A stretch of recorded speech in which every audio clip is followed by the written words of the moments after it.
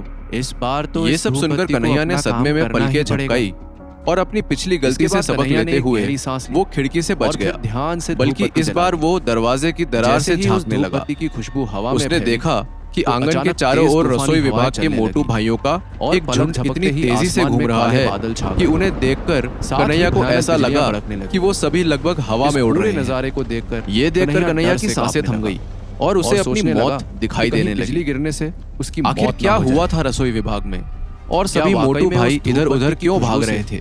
कोई अमर क्या साधु प्रेम वहां चोपड़ा आने ने वाला फिर से था? हमला कर दिया था? अगर धूप बत्ती की आखिर कहानी इस झूठी नई थी, मुसीबत से तो कैसे अचानक निपटेगा कन्हैया? मौसम क्यों बदल गया? और कैसे बनेगा वो अमर? आखिर मुखिया जी ने जानने के लिए कन्हैया की अम्मा सुनिए से आयुष्मान कौन सा भव वादा का किया अगला था? एपिसोड और सिर्फ कन्हैया के Pocket जाने से FM वो पर। दुखी क्यों थे? क्या कन्हैया मणिरंग अपने पहाड़ कमरे में पर दुबका कन्हैया हुआ को कोई अमर दरवाजे साधु की दरार मिलेगा? से बाहर का नजारा जानने के लिए देख रहा सुनिए था। आयुष्मान भव का कुछ अगला देर बाद एपिसोड रसोई सिर्फ विभाग का Pocket मुख्य FM द्वार पर। कसकर बंद कर दिया गया। फिर वहां किसी कारण से हल्की धुंध छा गई, जिससे सभी मोटू भाई लोग पहले से भी अधिक रहस्यमय लगने लगे। कन्हैया ने देखा कि मोटू भाई लोग अब एक विशेष फूस की झोपड़ी की ओर भाग रहे थे। तमाम धुंध के बावजूद कन्हैया बड़े मोटू गब्बर के विशाल शरीर को स्पष्ट रूप से देख सकता था। यह पूरा नजारा बहुत अजीब था, इसलिए कन्हैया यह दिखावा करने की कोशिश में दरवाजे से दूर जाने लगा कि उसने कुछ भी नहीं देखा है। लेकिन ठीक उसी पल बड़े मोटू गब्बर की आवाज गूंजी। नौवे मोटू, मुझे पता है कि तुम देख रहे हो, चलो जल्दी से बाहर निकलो।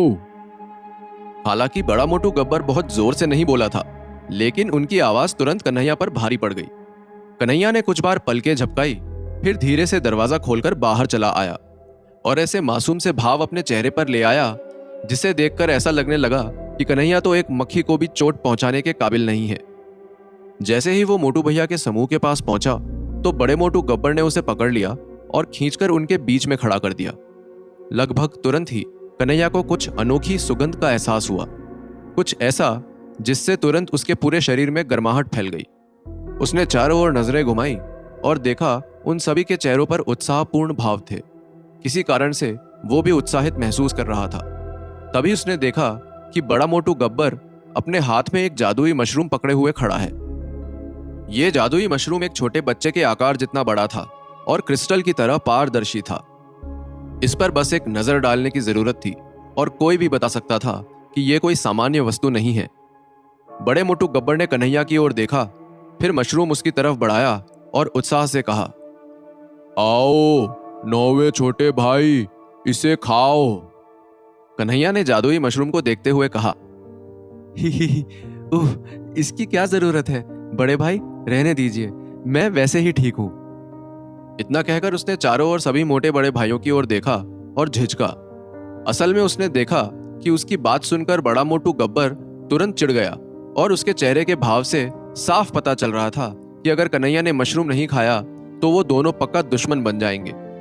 सिर्फ वही नहीं, बल्कि दूसरा मोटू सांभा, तीसरा मोटू कालिया और बाकी सभी मोटू भाई भी कन्हैया की ओर देख रहे थे।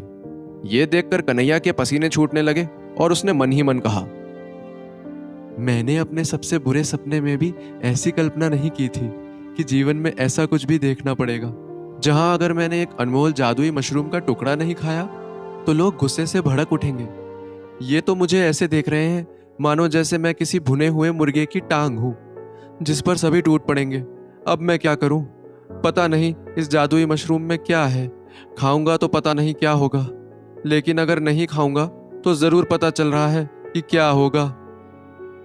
कन्हैया का दिल जोरों से धड़क रहा था, लेकिन फिर उसने अपने दांत पीस लिए और जादुई मशरूम स्वीकार कर लिया। आखिरकार उसने अपना मुंह खोला और एक बड़ा टुकड़ा खा लिया। मशरूम तुरंत उसके मुंह में घुल गया, जिससे उसके शरीर में एक अद्भुत अनुभूति होने लगी। जो कुछ समय पहले उसने केवल इसे सूंघने के दौरान अनुभव किया था, उससे कई गुना अधिक तीव्र, और लगभग तुरंत ही उसका चेहरा चमकदार लाल हो गया। जब बड़े मोटू गब्बर ने कन्हैया को मशरूम खाते हुए देखा तो काफी खुश लगने लगा। फिर उसने कहा, बहुत बढ़िया छोटे उस्ताद, राज ऋषि सूरज ने मांग की थी कि हम इस 100 साल पुराने जादुई मशरूम को खाने में इस्तेमाल करें, लेकिन रसोई विभाग का नियम है, खाने में कोई भी नई चीज इस्तेमाल करने से पहले रसोइये उसे खाकर देखते हैं, इसलिए हम सब एक साथ इसे खाएंगे। इसके बाद जब बड़े मोटू गब्बर ने अपना मुंह खोला और मशरूम का एक टुकड़ा खाया तो वो बेहद संतुष्ट दिख रहा था। फिर उसने मशरूम को लाइन में अगले मोटू भाई को दे दिया और जल्द ही वो सभी मशरूम के छोटे छोटे टुकड़ों को चबाने लगे। अब जब वो सभी एक साथ मशरूम चबा रहे थे तो मोटू भैया का पूरा समूह कन्हैया को देखकर काफी खुश हो रहा था, क्योंकि आज वो आधिकारिक रूप से उनका भाई बन गया था। ये देखकर कन्हैया भी मुस्कुराने लगा और उसे पहली बार एहसास हुआ कि शायद इन सबके साथ जुड़ना उसके लिए काफी फायदेमंद होने वाला है। कन्हैया ने कहा, बड़े भाई, वो जादुई मशरूम बहुत स्वादिष्ट था। मुझे ऐसा लग रहा है मानो जैसे मेरे पूरे शरीर में अजीब सी ऊर्जा भर गई है। इतना कहकर उसने अपने होठ चाटे और अधीरता से बड़े मोटू गब्बर की ओर देखा। जवाब में बड़े मोटू गब्बर की आंखें चमकने लगी और हंसते हुए उसने शानदार ढंग से एक जादुई फूल निकाला, जिसे उसने कन्हैया को सौंप दिया और कहा, अब तुम्हें पता चला छोटे भाई कि हमारा रसोई विभाग कितना अद्भुत है। ये लो, ये जादुई फूल खा लो और तब तक खाओ जब तक तुम्हारा पेट ना भर जाए। कन्हैया ने मुस्कुराते हुए वो जादुई फूल ले लिया और जैसे ही उसने एक बड़ा टुकड़ा खाया तो उसकी आंखें चमकने लगी। इसके बाद बड़े मोटू गब्बर ने कुछ प्राकृतिक कीमती सामग्रियां निकाली जो सोने की तरह चमक रही थी और उससे एक सुगंधित खुशबू निकल रही थी। अब कन्हैया को बड़े मोटू गब्बर से किसी प्रोत्साहन की जरूरत नहीं थी। उसने तुरंत एक टुकड़ा खाया और उसे सीधे निकल गया। उस जादुई सामग्री के तीखे स्वाद ने कन्हैया को एक अद्भुत एहसास से भर दिया था। उसके बाद बड़े मोटू गब्बर ने एक अविश्वसनीय रूप से मीठा लाल फल निकाला। इसी तरह और भी चीजें बाहर आई, जैसे कि जादुई मशरूम, जादुई जड़ी बूटियां, जादुई फल और अन्य कीमती वस्तुएं। कन्हैया ने अन्य मोटू भाइयों की तरह उन सभी को खाया और खाते खाते उसने इतना खा लिया कि जल्द ही उसका सिर घूमने लगा। धीरे धीरे वो खुद को लगभग नशे में महसूस करने लगा। उसका शरीर गर्म होकर इस हद तक जलने लगा कि उसके सिर के ऊपर से सफेद भाप उठने लगी और देखते ही देखते वो खुद को एक गेंद की तरह मोटा महसूस करने लगा। जितना ज्यादा उसने खाया उतने ही ज्यादा प्यार और अपनेपन से बड़ा मोटू गब्बर और अन्य मोटू भाई उसकी ओर देखने लगे। अंत में उन सब ने एक साथ अपने पेट को थपथपाया और दिल खोलकर हंसे। अब वो सभी वास्तव में अपराध में भागीदार की तरह लग रहे थे। कन्हैया ने भी अपने हाथ और पैर फैलाए और वो भी दूसरों के साथ हंसने लगा। इसके बाद बड़े मोटू गब्बर ने कन्हैया को समझाते हुए कहा, तुम्हें पता नहीं है छोटे भाई, लेकिन बाकी जितने भी नौकरों वाले विभाग हैं वो अपने यहाँ के किसी भी नौकर को प्रशासन विभाग में भेजने के लिए खून तक कर देंगे, लेकिन हम रसोइये, हम ये सुनिश्चित करने के लिए मरने मारने पर उतारू हो जाते हैं हमें यहाँ से कहीं ना भेजा जाए। वैसे भी वहाँ कौन जाना चाहता है? प्रशासन विभाग के बारे में इतना अच्छा है ही क्या?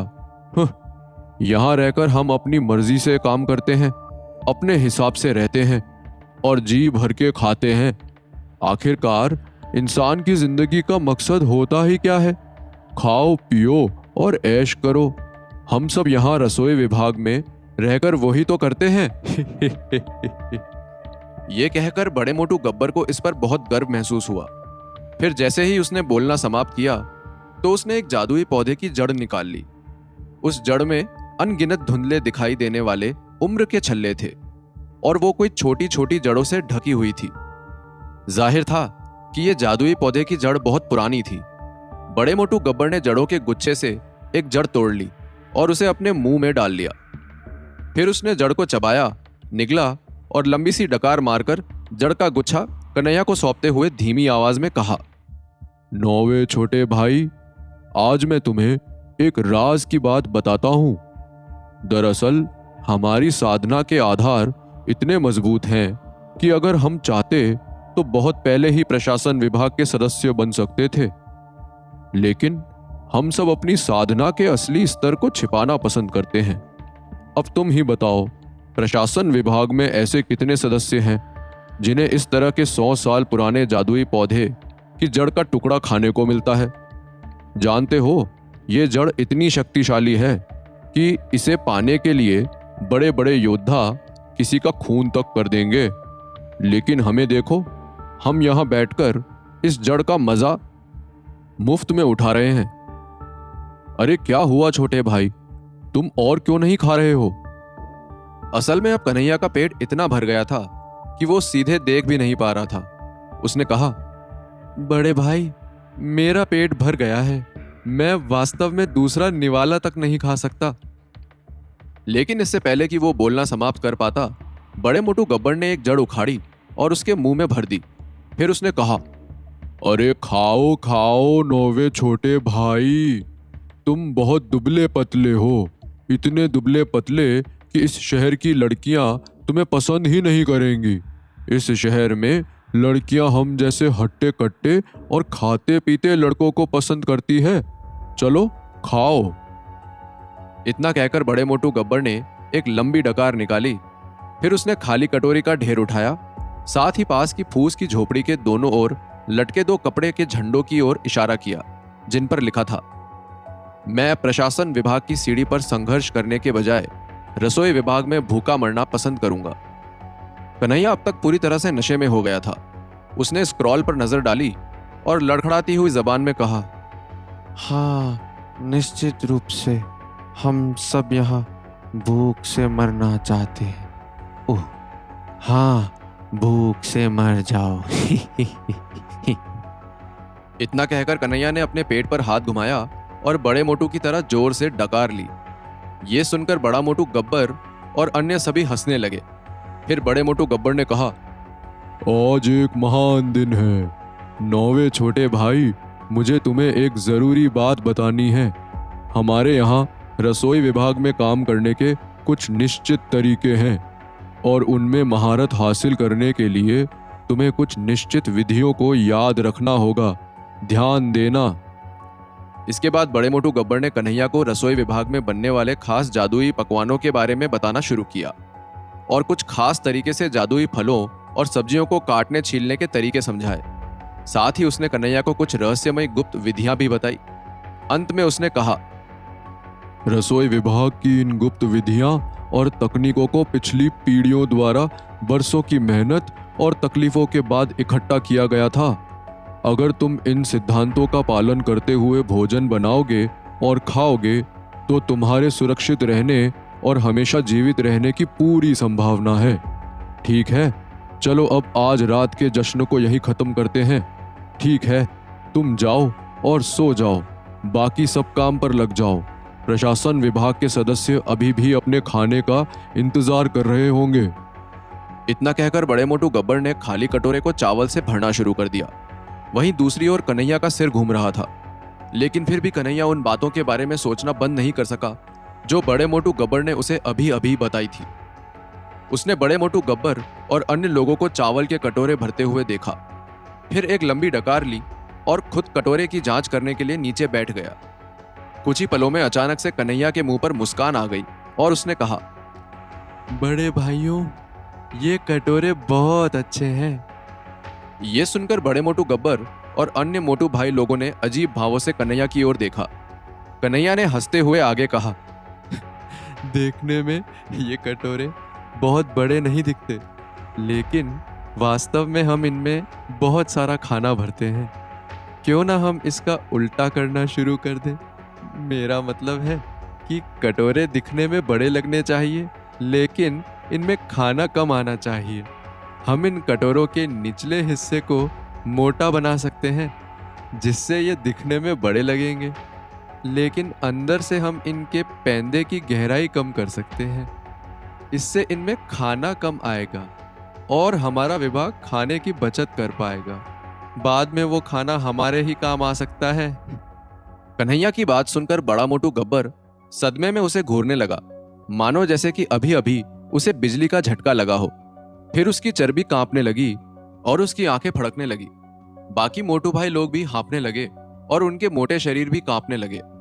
फिर अचानक से बड़े मोटू गब्बर ने अपने पेट पर जोर से हाथ मारा, जिसकी वजह से एक जोरदार थप्पड़ की आवाज आई। फिर वो जोर से हंसा और बोला, हा हा हा हा हा। क्या बात है छोटे उस्ताद, क्या विचार है।